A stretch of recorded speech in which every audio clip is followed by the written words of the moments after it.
Who wants to meet the Easter Bunny? You can't kill the Easter Bunny. 9, 6, 7, 8. Where's Lance? Is he okay? I was hoping you could tell me. Better run, you're gonna hop, hop, hop. It's an Easter time. So grab your baskets and some comfy shoes. All you gotta do is follow the clues. This here is supernatural. The great horned rabbit. Them jackalopes is a shapeshifter. Human one moment. Bunny deer the next? Bingo, gringo. Soon every rabbit within 20 miles gonna be at his beck and call. Clues are coming in 1, 2, 3, 4, 5, 6, 7. What happened?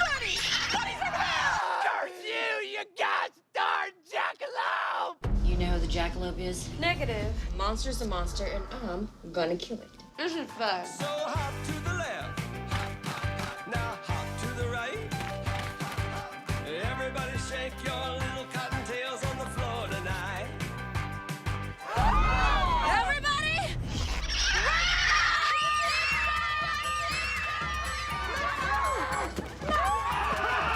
Is that a grenade? Guns don't kill people. I do. I love an Easter egg hunt. Die, stupid rabbit!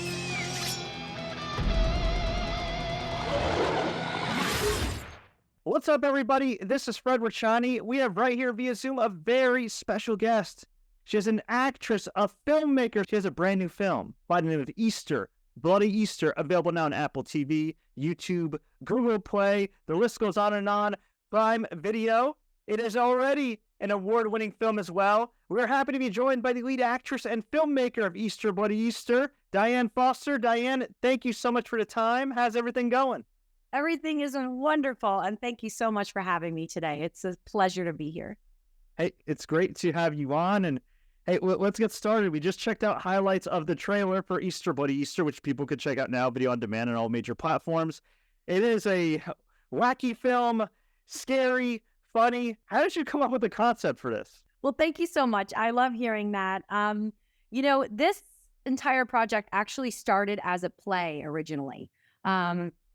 Alison LaBelle, who wrote the film, and Kelly Grant, who plays Carol in the film, who's my bestie, we're very good friends, and we went to acting school together. So this started as a play. We were doing a play together, and we were doing it in Los Angeles. We were taking it to San Francisco, and then the pandemic hit. So we were like, well, we can't do live theater anymore. And because I've been producing for a long time with film, I said, I think it would be great if we turned this into a film. Now, at the time, it didn't have anything to do with Easter. It was just about 3 women who lived in Texas and sort of everything that they were going through. And Allison is really the one that took it and turned all the characters and made everything at Easter, gave us a giant jackalope and demon bunnies. So I give the credit to her on that. That's awesome. And in terms of the jackalope costume, who designed that? Who came up with that whole concept? Yeah, so I worked with Alexandra Bayless, Ashley Stansberry, Lydia Morales, and Nick Reisinger. They are all the creators of the actual suit itself. I talked to them extensively about what I wanted it to look like, and I thought it would be great if it was a hilarious giant deer bunny. I'm like, we have to really sink into this movie knows what it is from the very get-go, and it's really not trying to be anything other than what it is. So I wanted it to be memorable. I wanted it to be funny, but also kind of weirdly scary at the same time. So they really, got together and came up with this idea. We looked at tons of images of creepy rabbits and creepy deers and creepy jackalopes. And we really just went from there and created this guy. And it was awesome to do. It really is exactly what I had imagined in my head it could be. So, of course, the most important question is, did you actually try on the jackalope suit? I have never tried on the suit myself. I have actually put the head on, and it's very heavy because when you're in the suit, the guy that we had play at Jamie Klein, he was the physical aspect of the jackalope, and then Miles Cooper was the voice of it. And Jamie himself is very tall. So he was almost, I want to say 7 feet 2 inches, something like that, over 7 foot tall when he actually had the full suit on because the head itself gives him another foot. So it's pretty heavy, it's pretty wild, and we really needed somebody who could bring that physicality to it. He hops, he jumps, he runs around. So we needed somebody who was a character actor and a creature actor who could put that on and run around in the Los Angeles heat. Bless him. He did a fantastic job there. Fantastic job all around. Now, you mentioned that you've been a producer for a long time. Of course, you've also been a successful actor for a very long time. But I believe this is your first film that you've actually directed. So how is that different from your experience in the past in the film industry? And was there anything you learned about yourself in the making of this film? Yeah, it was definitely time for me to step into the director role. I've been producing a long time, and I've learned a lot just from watching directors and working with them over the years. And I think coming also from, the theatrical world, I really grew up essentially doing theater most of my life. And I feel like it was just time for me to step into that role, and I really was ready for it. It was such an incredible experience. I think my personality lends itself to wanting to direct and act and produce, which sounds crazy to most people because it really is a lot of work, but I really enjoyed it. It's something that one of the things that I love so much about creating with a group of other collaborators is that everybody is bringing their A game and their energy and their passion to it, and trying to figure out sort of how we get the best of everyone and move that around in situations, I feel is something that I'm really, really good at. So I think the biggest thing that I learned is that, number one, preparation is everything. I really prepared for this film. I spent 6 months in pre-production. We shot listed every single frame that you see. Obviously, of course, there was a lot of magic that happened on screen, but I rehearsed all the actors. I think my time in theater really prepared me to know that you really have to you do have to be very prepared going into a film. And really what that allowed us to do was to be able to play when we got on set. The more prepared we were able to then have fun and really enjoy ourselves through the process. So I would say that's probably the biggest thing, is knowing that preparation is everything. And then also that really trusting in myself and believing that my instincts were right and that I could really lean on the people that I put in these leadership positions to help me create this entire film. That was validated with the Reframe stamp from Women in Film, which is a great honor for a diverse female-led cast and everything. So how does it feel to not only receive that honor, but also to be recognized for not just talking about diversity, but actually being about it? Thank you so much. Yeah, it really is a dream come true. It's something that I have been passionate about since I started WallyBird Productions in 2018. We are all about putting, inclusion and diversity in front and behind the camera. And I love what you say about, putting it into action, because I think that's the thing. A lot of people can talk about it, but let's be about it and let's put it into action.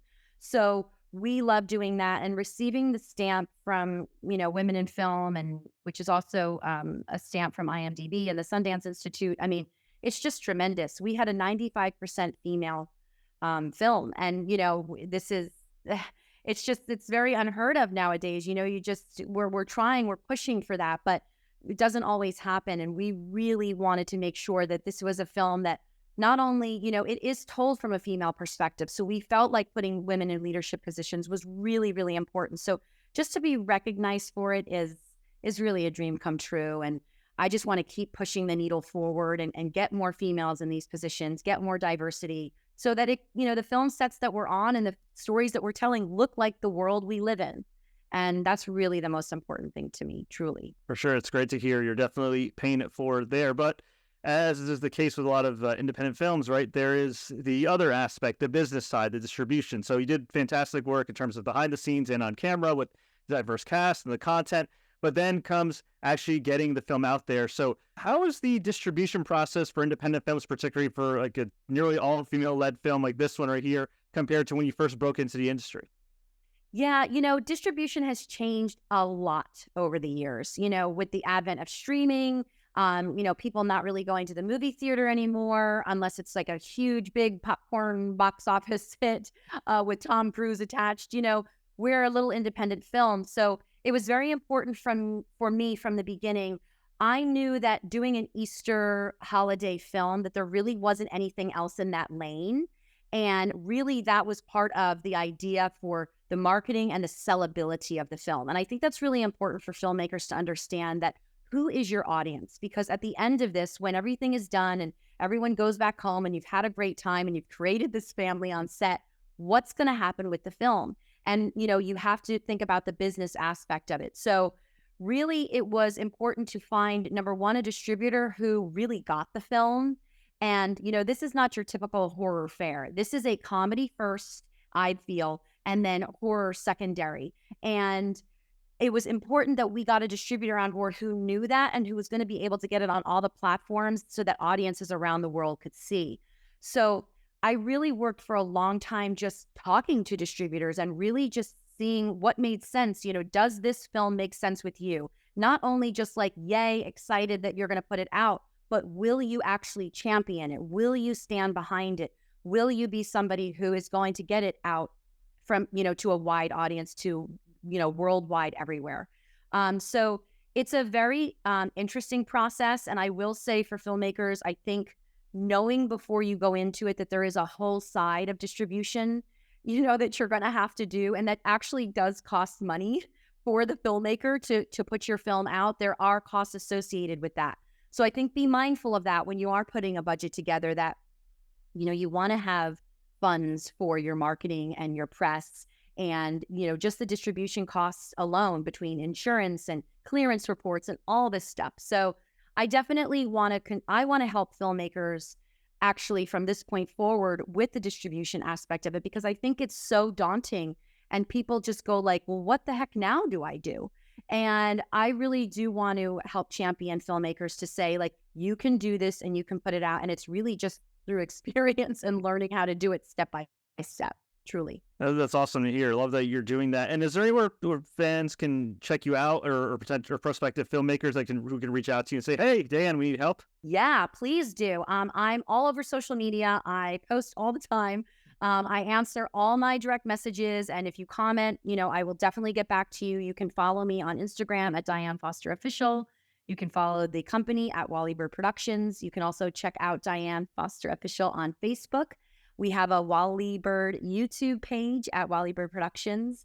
And then you can just check us out on our website, which is wallybirdproductions.com. Well, before we get to our next set of questions, again, just want to mention Easter Bloody Easter, available now on Apple TV, YouTube, Google Play, Prime Video, pretty much every major video on-demand platform. So super accessible.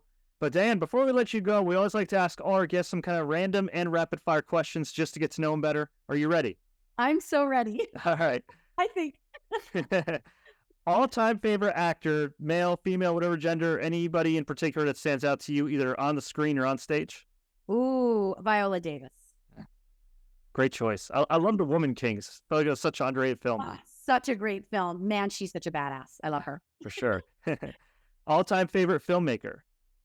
Ooh, oh gosh. All-time favorite filmmaker. I'm trying to go before the buzzer gets me. Oh, geez, Louise. You throw out a couple. Quentin Tarantino, definitely. I would say Catherine Bigelow, Ava DuVernay. There's quite a few. All-time favorite film, or you know, if you can't narrow it down to one, is there a film that maybe inspired you to get into the industry? Ooh, yeah, I have a few actually that I would love to share. Number one, Dirty Dancing, which I know sounds like, wait, what? But Dirty Dancing was a type of film that I felt really allowed you to just kind of go away for an hour and a half and just be entertained. And that was what was so amazing about that film. And I was very young watching that, and I just loved it. And with the dancing and the music, and who could not love Patrick Swayze? So come on. And then I would say I really love like old school slasher films. I love Nightmare on Elm Street. For some reason, those particular movies really, I think, informed a very young Diane of like, oh, I didn't realize this kind of thing was possible. And I think the element of fear really was something that I enjoyed and was like, oh, I really want to kind of check this out a little bit more. I want to, you know, dissect this a little bit. So those kind of films, the slasher films of the 80s and stuff, I really, really love. And then I also am a huge musical theater nerd. I watched all the Gene Kelly movies. I just love musical theater so much. And I think I grew up in New Jersey. So for me, going into New York City and seeing theater all the time was such a huge deal. So, I used to watch that stuff with my dad, and my parents are older. So, we watched Katharine Hepburn and Spencer Tracy movies. And I was always the kid who was like coming in and being like, I just watched this great John Wayne movie. And everyone was like, what? You're a kid. But I just love old movies so, so much. Still to this day, Turner Classic Movies is like my favorite. I think, nobody does it like that anymore. So those are my favorites. Great answer. And I love that you mentioned New Jersey. I'm from New Jersey, from Bergen and Monmouth County. So I got to ask you, what's your favorite spot in New Jersey? Oh, wow. Okay. Well, first of all, I love New Jersey so much. And New Jersey gets so much flack all the time because of the Jersey Shore. And I'm like, it's not like that. I actually love the Jersey Shore, but not the show. I think what I love most about New Jersey is that you can be in the mountains, you can be at the beach, or you can be in the city all within the same exact day. And that is just so amazing to me. My favorite sub shop ever is M&H Deli in Union, New Jersey. There's no place like subs. I don't care where you're from. New Jersey has the best subs, and we have the best pizza. New York, come at me. We have the best pizza. My favorite pizzeria ever is Sun Tavern, and there's only one of them left in Roselle Park, New Jersey. Oh man, you mentioned pizza. I agree with you on pizza, but also bagels. So I understand you live. I understand you live in LA. So how hard is it? No offense to your fellow Los Angelinos, but how hard is it to get a good bagel and a good pizza in LA? It's the worst, okay? It's absolutely the worst. And I always tell people, like, you have no idea. And they're like, it can't be that bad. But it really is. I will say, though, that recently an amazing pizzeria opened up in Glendale called Ozzy's Pizza. And they're my dear friends, so I want to shout them out. Chris at Ozzy's, Craig at Ozzy's, Milton at Ozzy's. They just got a great review from Dave Portnoy with Barstool Sports. They said it's the best pizza in LA. So I highly recommend going there because they have pizza from New Haven, Connecticut. So it's definitely more East Coast. And, I think you'll enjoy it. It brings back the childhood memories. All right, one more Jersey question before we lose all our viewers and listeners. Taylor ham or pork roll? Oh, Taylor ham all the way, baby. All the way. And if you don't understand that question, kids, just Google it. It'll take too long. It's fine. Exactly. We're in New Jersey. There you go. Most awkward moment in filming Easter Bloody Easter? Ooh, most awkward moment. Okay. Well, basically, I'm not going to give any spoilers away, but there is a moment in the finale of the film where something really crazy happens and gets cut off. Something gets cut off. And when we were filming it, it was like a rock show. Everybody was watching me from the cast and the crew do this crazy moment where I get really, really bloody. And we only had one take to do this because once I got bloody, it's over.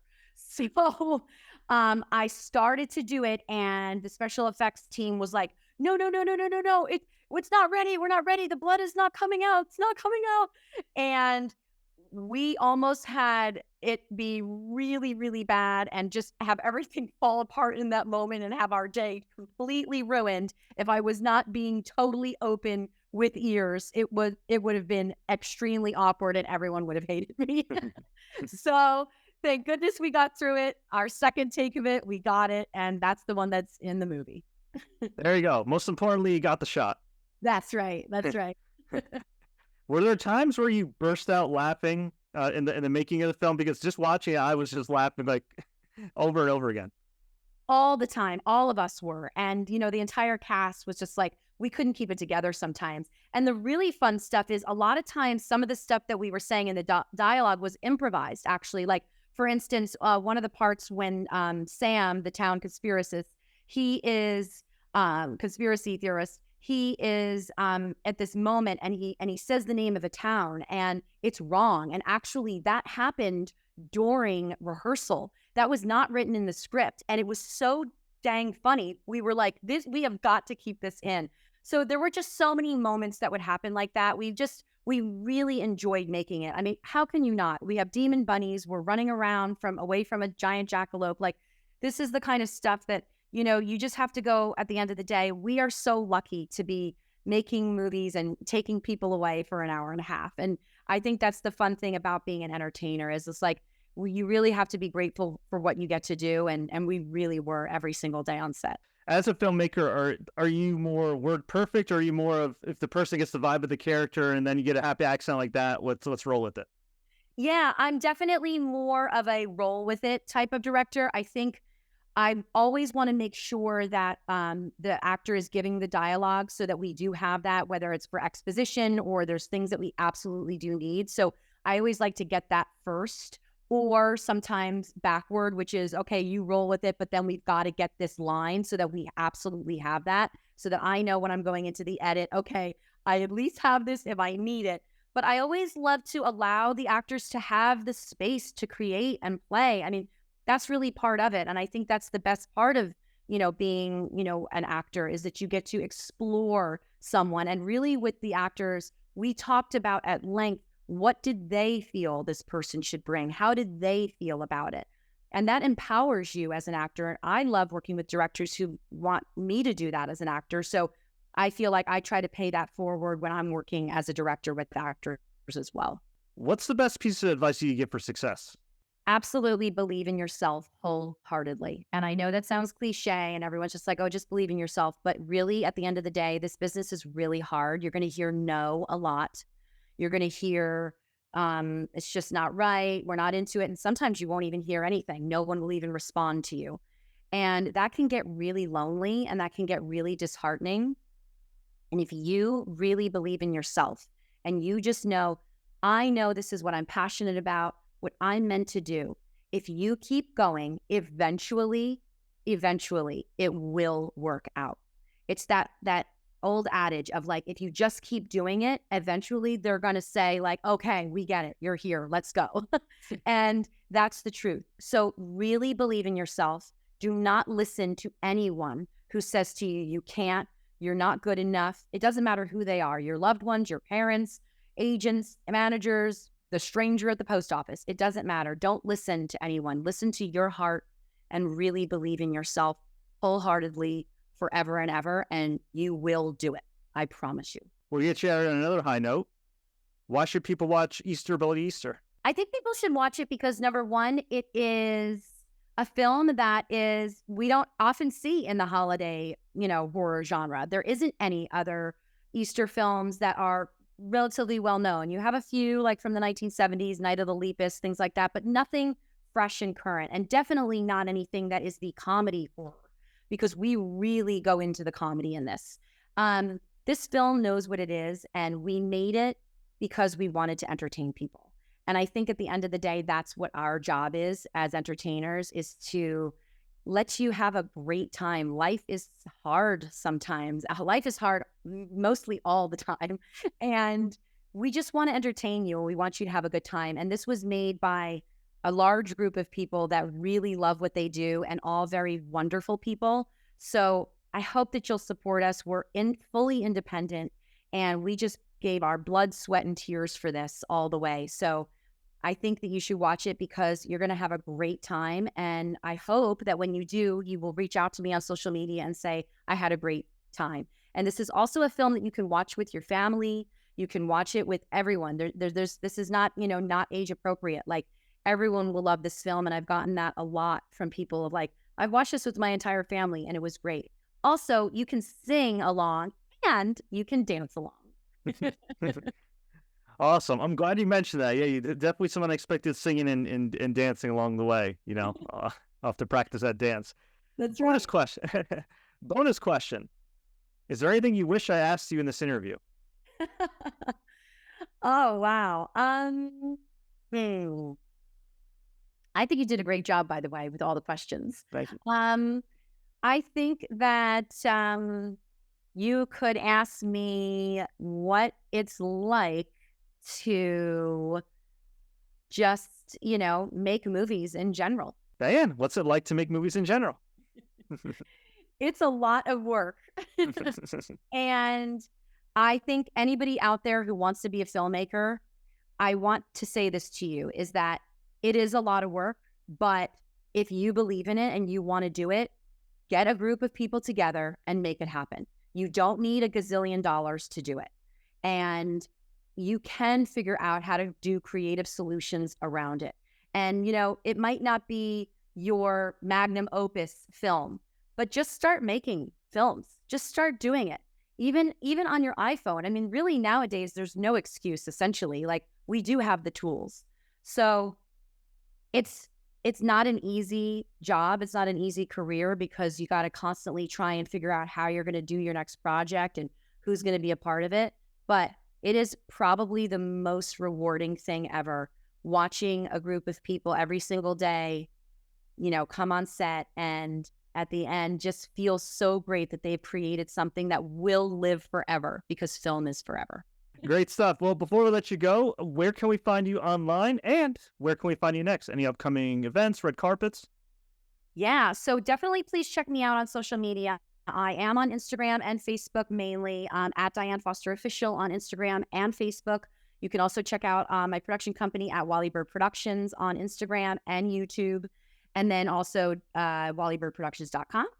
And then we have a lot going on at WallyBird Productions. We are in development on a movie musical. We are in development on a female comedy called Got Daddy Issues, which is going to be a lot of fun. We're right now trying to figure out what we're going to do with Easter Bloody Easter in terms of summertime. We've gotten some reviewers to say this would be a great drive-in movie to go see, and I totally agree with them.